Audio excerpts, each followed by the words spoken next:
אני נמצא עכשיו באוסטריה, במקום שנקרא שטייר. כאן בעצם נמצא פס הייצור של המנועים של BMW. אנחנו מדברים על 75% מסך כל המנועים של BMW מיוצרים כאן. כל הסוגים, כל המינים. כל 12 שניות יוצא מנוע מפס הייצור. 12 שניות. ביום 5,500 מנועים יוצאים מפס הייצור. בשנה אנחנו מדברים כבר על 1.2 מיליון מכוניות שיוצאות מפס הייצור של המקום הזה. בשנה הבאה הם הולכים להקים שני אולמות שיצרו גם מנועים חשמליים, שיצרו 600,000 מכוניות או מנועים חשמליים בשנה. אתם לא יכולים להגיע לכאן, אבל אני נמצא כאן ואני אנסה להעביר לכם כמה שיותר מידע שמדברים אליי ברגע זה, להראות לכם את המקום המדהים הזה. זה חלק מההשערה שאנחנו מנסים להביא לכאן. בואו נראה איך זה נראה מאחורי. 1,200 עובדים. המקום הזה משתרע על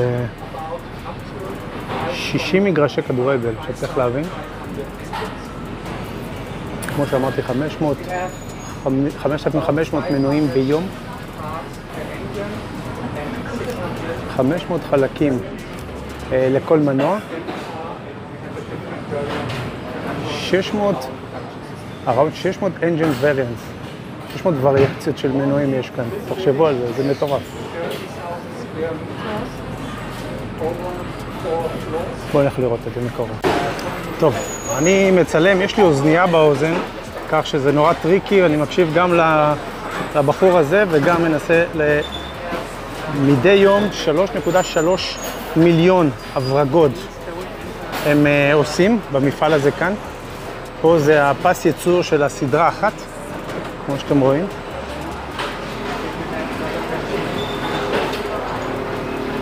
הכל אוטומטי.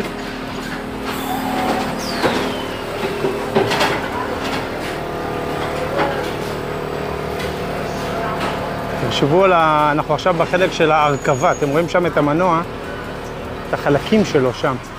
בכוונה יעבור, זה ממש, פירקו אותו, ותראו, קאמשאפט. זה 4 צילינדרים. גלגל התנופה. כאן הבוכנות נכנסות.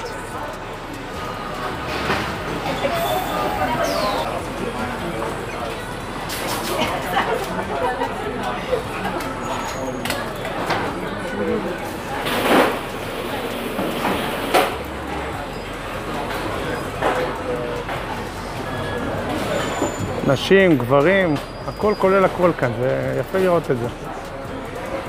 מידע מעניין שיש כאן, בעצם זאת תחנה אחת. עכשיו, צריך להבין, יש פה כרגע 6 עובדות, אבל הן במהלך המשמרת שלהן מחליפות עמדות. זה אומר שאחת שעובדת, זה משהו שמאוד מעניין. אחת שעובדת בנקודה מסוימת, למשל שם, היא לא נשארת שם כל היום. היא עוברת למקום אחר. למה? מסיבות כלכליות, לא פחות. כי אם אתם רואים את הגברת שם למשל, היא מבריגה עכשיו דברים. ואחרי שעה, השריר, בכלל באופן מנטלי אתה מתעייף. ואז אתה בעצם משנה עמדה, הם אומרים כאן שזה בעצם הופך להיות יותר כלכלי ויותר יעיל. כלומר, אם הבחורה שם כל היום רק מבריגה בפוזיציה הזאת, היא נשחקת אחרי שעה, ולכן הן כל הזמן מחליפות. יש פה 12 תחנות יכולות להיות, ומשהו מגניב זה שאתם רואים שהרובוט הזה עולה ויורד בגובה. כל אחת יכולה לבחור איזה גובה היא רוצה את המנוע, איך הוא לעבוד. תסתכלו, היא מסיימת כאן, המנוע עולה בשביל שהעובדת שם יהיה לה נוח להבריג את הדברים. תחשבו על זה, חלק מתנאי עבודה. כל עובד יכול להתאים לו את הגובה של העמדה לגובה שלו, על מנת להיות הרבה יותר יעיל. טוב, משהו מאוד מאוד מעניין שיש כאן, שימו לב, המכשיר הזה בעצם זה מפתח מומנט. מפתח מומנט הזה משדר למחשב שם, הכל אלחוטי, ובעצם הכל גם מוקלט. כלומר, הם יודעים על כל מנוע מה העוצמה של הסגירה, מאיפה הוא מגיע, באיזה שלב הוא תקין, באיזה שלב הוא פחות. אתם רואים, הכל נהיה ירוק שם. ברגע שזה הופך ירוק, זה אומר שהבורג סגור על פי המומנט שנקבע אליו. זה אומר, החלק המעניין הוא שאם יש תקלה או משהו בדרך, הם יודעים לומר, כל מנוע פה ממוספר, הם יודעים לומר איזה בורג אולי נסגר בצורה לא טובה או לא תקינה, וזה מדהים לראות את הרזולוציה הזה. You say 3.3 million screws per day. So this is 3.3 times with this machine.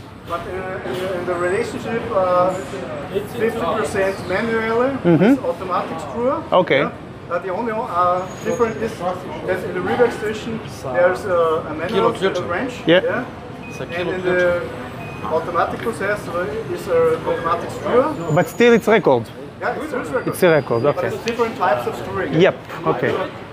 Automatic screw or robot screw. How do you decide which screw will be automatically and which one will be manually? 50-50. So, And sometimes we use this wrench in the process. For example, the head pressure pump pipes are with this wrench. אז מה שהוא אומר לי בעצם ש50% מהברגים במפעל נסגרים בצורה אוטומטית על ידי מכונות, אבל גם זה מתועד, ויש פה את הקולגה שלנו שצועק, וחצי בעצם נעשה בצורה ידנית, בצורה הזאת. כך שהכל מתועד, שתבינו, ברמת הבורג, 3.3 מיליון ברגים ביום נסגרים כאן, וכל בורג מנוטר. זה פשוט רזולוציה מטורפת לגמרי. It's a very perfect quality check. מה שאתם רואים כאן זה מדהים, הם מזריקים הליום לתוך המנוע, אתם רואים את החיישן הזה? עכשיו הוא עלה למעלה, אבל הוא בעצם מריח את המנוע ובודק אם יש מימן שדלף, והוא פשוט מריח את זה. כאן זה בדיקה רגע לפני שהמנוע נכנס להרצה. המנוע אחרי זה נכנס, אתם רואים, הוא נכנס לפה, לתחנה הזאת ולתחנה הזאת. הוא רץ במשך דקה וחצי, הם לא מריצים אותו עם דלק, הם מריצים אותו עם שמן ומים, הם לא צריכים באמת להריץ אותו עם דלק. המקום היחיד שהם מריצים עם דלק, זה בעצם את המנועי דיזל, שיש את המשאבת לחץ גבוה, והם חייבים לעשות את זה. אבל אתם רואים, יש שם 3 עמדות, 1, 2, 3, 3 stations. 1.5 minutes. יפה, למדתי טוב. And then it's coming out here? On the other side. Oh, on the other side. ואז זה יוצא מהצד השני. From 50 seconds to 90 seconds. Check. It depends on the... אז בין 50 שניות לדקה וחצי, זה נורא תלוי במנוע, ואז המנוע יוצא, and then it's back and go to the factory. 600 test parameters. יש להם... Chemical test, acoustic test, and electronic test. יש 600 בדיקות שזה עושה, גם אקוסטי, you say acoustic, mechanical, מכני, וחשמלי. זה בעצם הבדיקות שהמנוע עובר. מה שאנחנו רואים כאן זה בעצם המחלקה של V8. פה מרכיבים את ה-V8, הוא נפרד מהמפעל הגדול, ההמוני יותר. 5,000 חלקים מרכיבים את המנוע. החבר'ה האלה עוברים הכשרה של 7 שבועות, ולוקח חצי שעה בעצם להרכיב את המנוע הזה מההתחלה ועד הסוף. אבל האזור הזה מבודד מהאזור ההמוני, נקרא לזה ככה, עם המנועים הקטנים יותר, ויש להם פה את השקט שלהם לעבוד. המנוע הזה 4.4 ליטר V8. אחרי שהם מסיימים, V8, אחרי שהם מסיימים להרכיב אותו, הוא עובר בדיקה חמה, בניגוד למנועים הקטנים, הוא רץ חצי שעה שלמה, בודקים את כל הרכיבים, חצי שעה המנוע הזה רץ, מעניין באיזה סלט, תכף נברר את זה, הם מרצים את זה.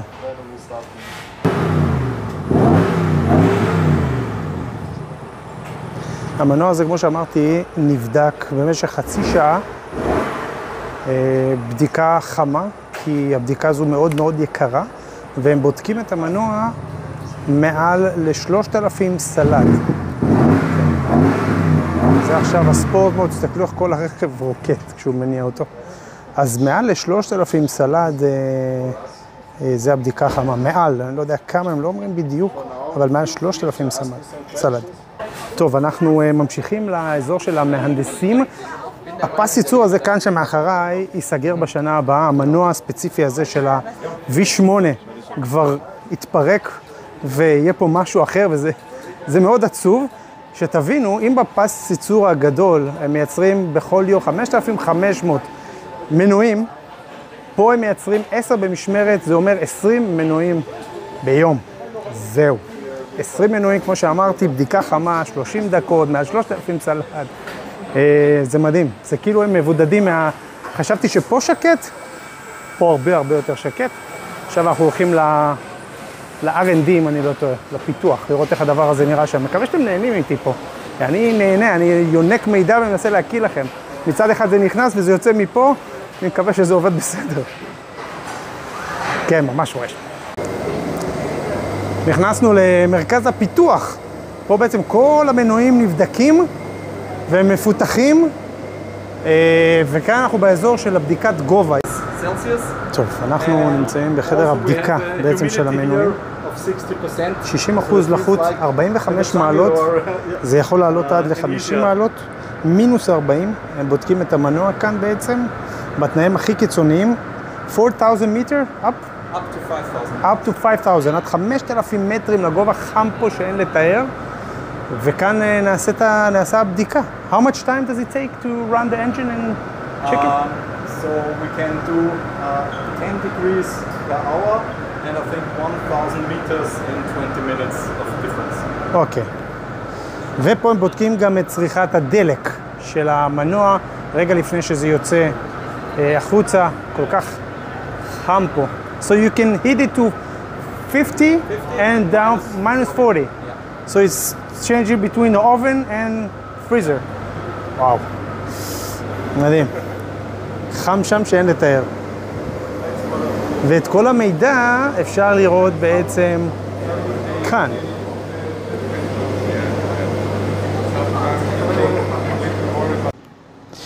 מה שאתם רואים כאן זה בעצם אחרי שהמנוע נבדק, איפה שהוא נבדק, הוא מגיע לכאן, מחברים לו את כל המערכות האפשריות. כאן יושבים החבר'ה האלה שמפעילים את זה. כאן אתם רואים את הנורבורגרינג, אין פה מגע יד אדם. יש כאן בעצם רובוט שמעביר הילוכים. אתם רואים כאן בפנים, ובעצם זה בא לדמות את הנסיעה למסלול. למה אין בן אדם?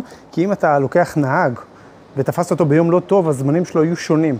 ברגע ששמת רובוט, הפרמטרים לא משתנים, ואז הם יכולים לבדוק בצורה די אבסולוטית איך כל העסק הזה עובר, איך הגיר עובר, המנוע, תיבת הילוכים, הקלאצ'ים, בקיצור, כל העסק הזה. טוב, זה אחת התחנות האחרונות שלנו. כאן יש בעצם את הדיינו שמתאים גם להנהג כפולה, יש 6 עמדות כאן ו2 למטה, וכמו שאתם רואים, כאן בעצם הם מעלים את המכונית לדיינו. עכשיו ששאלתי, איך אתם בודקים את צריכת הדלק ופליטת המזהמים? תראו את כל המטעמים כאן. הוא ענה לי בצורה מעניינת שכל שוק יש לו את התקן שלו. כלומר, לאירופאים יש תקן שלהם, ליפנים יש תקן שלהם. אנחנו עם האירופאים מן הסתם, אבל כל שוק יש לו את התקן שלו, שככה בודקים את צריכת הדלק וגם את פליטת המזהמים. מה שאתם רואים כאן זה בעצם ה-X1, ה-X3 לפני שהיא הפכה להיות סדרתית. אנחנו נראה אותה בסרטון אחר. אבל החדר הזה בעצם, צריך להבין, מקורר ל-25 מעלות כל השנה, 25-24 מעלות כל השנה, בשביל שכל הדגמים יבחנו באותם הטמפרטורות, אותם התנאים. בעצם הרכב נכנס לכאן, מגיע לטמפרטורה של 24 מעלות, ואז הוא נכנס לתוך הדיינו ועובר בעצם את כל הבדיקות, ואז בסוף זה מה שאתם רואים בשורה התחתונה הזאת של צריכת דלק. שאלה שעלתה כאן היא בעצם, אמרתי לכם שבסוף הם לוקחים את הנתונים מהדיינו, ובעצם זה הבדיקה של ה-WLTP. ה-WLTP זה תקינה שנמדדת גם בעליות וגם בירידות וגם בדבר מאוד מסוים. יש ממש נוסחה מאוד מסוימת, והדיינו בעצם יודע לדמות את הדבר הזה. זה אומר, אם יש עלייה, אז הם מייצרים התנגדות על הגלגלים. הבדיקה היא נעשית בטמפרטורה מסוימת, כמו שאמרנו, התקן האירופאי בעצם, היפנים יש להם משהו אחר, האמריקאים משהו אחר, אז הם בודקים את זה בטמפרטורה הספציפית, וככה הם יכולים לדמות בעצם בדיוק את הדווי האמיתי של הבדיקות של ה-WLTP, כלומר הרכב לא צריך באמת לצאת מחוץ לדיינו בשביל לבדוק באמת מה צריכת הדלק או החשמל האמיתי שלו. זה מעניין. הגענו לאחד המקומות המגניבים ביותר, זה לא אולפן סאונד, זה חדר אקוסטי, בעצם כל רכב שנבדק מגיע לכאן, אתם רואים את המיקרופונים שמקיפים את החדר הזה, ובעצם הם מקשיבים לכל דבר, יש גם בתוך המכונית מיקרופונים, כמו שאתם יכולים לראות, יש פה מיקרופונים כאן בפנים, והם בעצם שומעים את העברת ההילוכים, מנוע דיזל מריש, צמיגים, העברות הילוכים, מנוע דיזל בסלד מסוים. אחרי הבדיקה הזאת הם בעצם לוקחים את הרכב, אם צריך מוסיפים לו בידודים, מחליפים לו דברים, מעדכנים דברים, ואז מחזירים אותו לכאן לבדיקה נוספת, ובעצם כל הנושא הזה של סאונד נבדק כאן, והרכב אמור לצאת באיזשהו רף מסוים ש-BMW אני מניח קבעה, והוא אמור להיות סופר סופר שקט. איזה סאונד נקי יש פה, פשוט מדהים, החומרים האלה. זהו, זה היה הסיור במפעל המנועים של BMW. זה נעשה תוך כדי תנועה, כמו ששמתם לב, רוב הזמן הייתי בהקשבה, ואז ניסיתי להעביר אליכם, מה שנקרא, מי שהצליח להפיק משהו מהדבר הזה, אני שמח. מי שפחות יכול לראות עוד הפעם, אבל זה בהחלט אירוע מאוד נדיר ש-BMW נותנת הצצה לעיתונאים במפעלים שלהם, במפעלי המנועים שלהם, ולי זה היה כיף ומעשיר, ולמדתי גם כמה דברים כאן, ואני מקווה שגם אתם, ואנחנו ממשיכים לתחנה הבאה שלנו, ונתראה בוולוג הבא, לא רק העשרה, אלא גם נהיגה.